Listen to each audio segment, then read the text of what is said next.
ओम नमः शिवाय दोस्तों, स्वागत है आपका अपने YouTube चैनल हिंदू धर्म की कथाएं।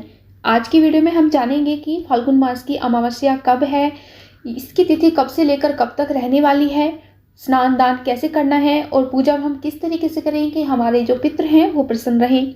इस दिन हमें कौन से कार्य करने हैं और कौन से कार्य नहीं करने हैं, इन सब चीज़ों के बारे में आज की वीडियो में आप जानेंगे।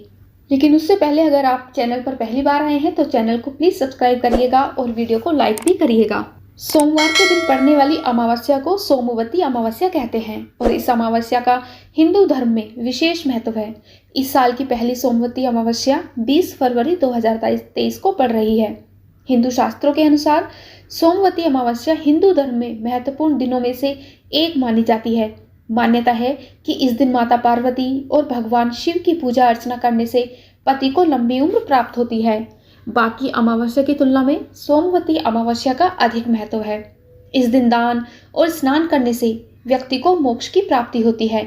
मान्यता है कि इस खास दिन लोग अपने पूर्वजों की शांति के लिए पूजा करते हैं। अगर आपको काल सर्प के दोष को दूर करना है तो इसके लिए विशेष दान का देने का नियम है। सोमवती अमावस्या के मुहूर्त के बारे में जानते हैं। सोमवती अमावस्या 20 फरवरी को सुबह 11:04 से शुरू होकर अगले दिन यानी कि 21 फरवरी को सुबह 6:55 पर समाप्त हो जाएगी।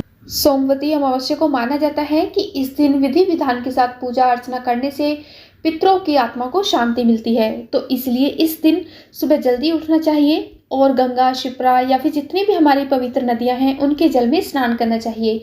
अगर उनके जल में स्नान करना संभव ना हो तो घर पर ही जल में गंगा जल डालकर स्नान करना चाहिए। इस शुभ दिन पर हवन, यज्ञ, तर्पण और पिंडदान जरूर करना चाहिए। पूजा करने वाले पुजारी को भोजन, वस्त्र आदि इन सब चीज़ों का दान देना चाहिए या फिर अपनी सामर्थ्य के अनुसार भी तुम दान दे सकते हो। पूर्वजों की शांति के लिए गायत्री मंत्र का जाप जरूर करना चाहिए। अमावस्या की तिथि बहुत ही खास मानी जाती है, इसीलिए घर के किसी भी सदस्य को इस दिन या तो नाखून या फिर बाल या फिर शेविंग वगैरह नहीं करना चाहिए और घर में मांस, मदिरा, लहसुन, प्याज इत्यादि इन सब तामसिक चीज़ों से बने हुए भोजन का परित्याग करना चाहिए। इस दिन इन चीज़ों से बना हुआ भोजन बिल्कुल भी नहीं खाना चाहिए। इस दिन अपनी सामर्थ्य के अनुसार हमें कुछ न कुछ दान जरूर देना चाहिए। माना जाता है कि इस दिन दान देने से हमें अपार पुण्य की प्राप्ति होती है। जाने अनजाने में किए गए पापों के दोषों से हमें मुक्ति मिलती है और इस दिन मछलियों को आटे की गोलियां खिलाने से पितरों की आत्मा को शांति मिलती है। गाय को गुड़, मीठी रोटी या फिर चारा खिलाना चाहिए या फिर आप छत पर कौवों के लिए पानी और दाना भी रख सकते हैं। इस दिन दीप दान भी जरूर करना चाहिए। दीप दाना बहते हुए जल में या फिर किसी वृक्ष के नीचे, पीपल के वृक्ष के नीचे भी आप सरसों के तेल का या फिर तिल के तेल का दीपक जला सकते हैं। इसके अलावा हिंदू धर्म में जितने भी पवित्र पौधे बताए गए हैं जैसे कि बेलपत्र का, शमी का पौधा, तुलसी का पौधा, इन सब के नीचे भी आप दीपक जला के दीपदान कर सकते हैं। अमावस्या के दिन घर में साफ सफाई का विशेष ध्यान रखना है। विशेषकर घर के मुख्य द्वार की तरफ बिल्कुल अच्छे से ध्यान रखना है। आपको शाम के समय घर के मुख्य द्वार पर दक्षिण दिशा की तरफ एक दीपक अपने पितरों के नाम का अवश्य जलाना चाहिए। इस दिन जो भी उपवास रखता है उसको ब्रह्म मुहूर्त में या फिर सुबह सूर्य उदय से पहले ही उठकर स्नान आदि कर लेना चाहिए। उसके बाद विधि विधान के साथ अपनी पूजा समाप्त करने के बाद आपको कथा वगैरह सुननी चाहिए। कथा सुनने के बाद आपको अपने मन में अपने इष्ट देवता को और अपने पितरों का ध्यान रखना है। इसके अलावा जो भी आप पिंडदान या फिर अपने पितरों का तर्पण करते हैं वो दोपहर के समय ही करना चाहिए।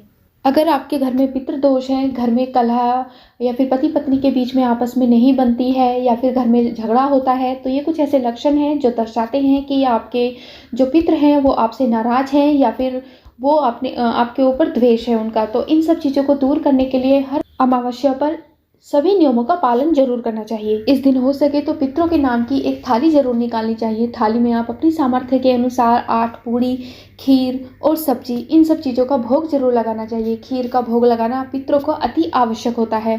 फिर उसके बाद आप इस भोजन को या तो किसी ब्राह्मण को दान कर दें या फिर आप गाय को भी इस भोजन को खिला सकते हैं।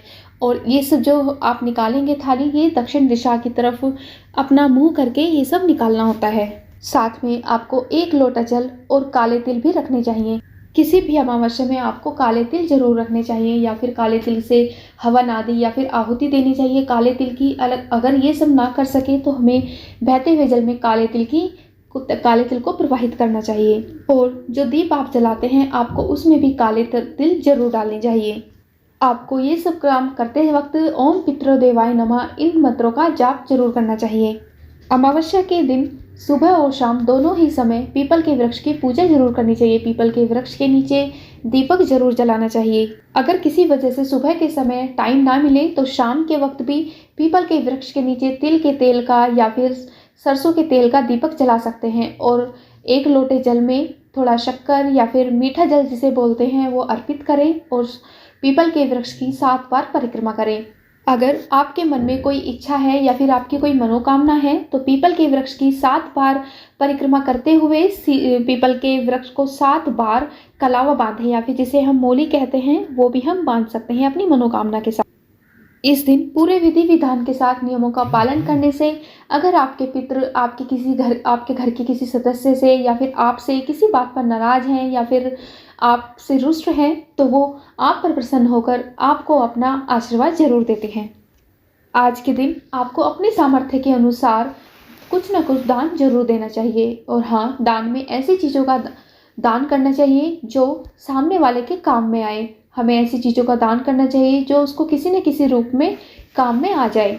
पुरानी चीज़ों का, टूटी फूटी चीज़ों का या फिर ऐसी चीज़ें जो इस्तेमाल में ना आए, इन सब चीज़ों का दान हमें बिल्कुल भी नहीं करना चाहिए। साबुत मिर्च या फिर किसी भी तरह की मिर्च का दान बिल्कुल भी ना करें। और इस दिन अमावस्या के दिन खास तौर पर अमावस्या के दिन शाम को सूर्यास्त के बाद दूध या हल्दी या अन्य किसी चीज़ का दान हमें नहीं करना चाहिए। जो भी चीज़ों का दान आपको करना है वो सूर्यास्त से पहले ही करना है और सूर्यास्त के बाद किसी को उधार भी नहीं देना है। आज के दिन श्रीमद् भागवत का पाठ, सुंदरकांड का पाठ और विष्णु सहस्त्रनाम का पाठ जरूर करना चाहिए या फिर इन सब चीज़ों को जरूर सुनना चाहिए। जहाँ तक संभव हो महामृत्युंजय मंत्र का जाप अवश्य करना चाहिए। ये थी अमावस्या के बारे में कुछ जानकारी। अगर आपको वीडियो पसंद आई हो तो वीडियो को लाइक और हमारे चैनल को सब्सक्राइब करना बिल्कुल भी मत भूलिएगा। धन्यवाद।